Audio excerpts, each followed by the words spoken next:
गिरशी खरी किरीटा परी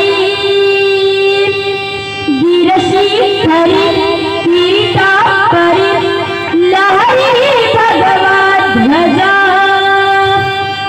लहरी भगवत ध्वजा उगला तारा उगला तारा उगला तारा तिमिर हरा गंगा शिवाजी राजा उगला तारा तिमिर हरा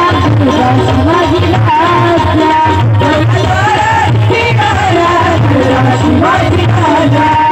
उगला तारा तिमिर हरा गंगा शिवाजी राजा उगला तारा तिमिर हरा गंगा शिवाजी राजा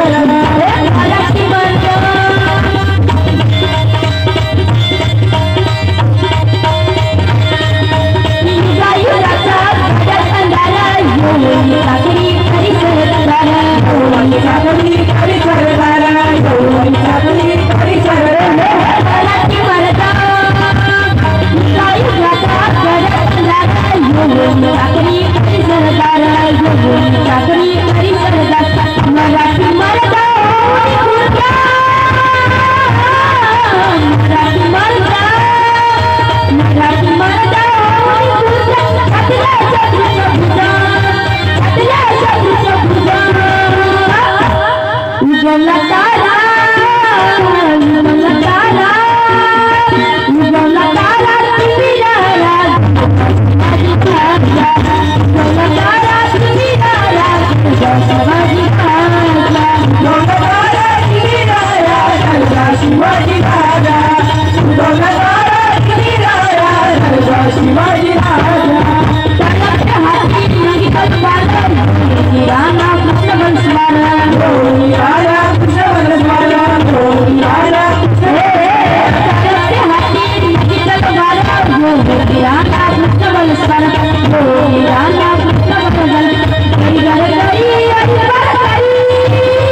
Bye.